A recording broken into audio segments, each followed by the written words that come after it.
national costume ng Mr. Philippines International, nilait na madlang people, pang-intrams daw, ating alamin. Katakot-takot na nalait ang inabot ng kandidato ng Pilipinas at kanyang team makaraang rumampa sa Mr. International sa Thailand.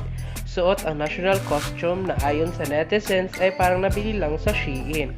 Ayon pa sa mga pageant fans, kung ang ibang delegado ay bongga ang costume na inaura, si Mr. International Philippines Jefferson Bani ay tela sasali lang sa Mr. Intrams pageant sa kanyang basic attire at rubber shoes.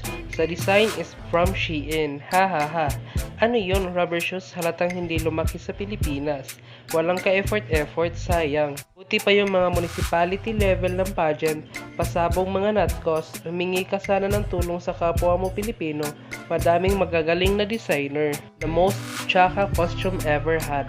Kawawa naman to, pag local pageant sa Pinas, ang gaganda ng mga natkos pero pagdating sa international stage, ganito lang.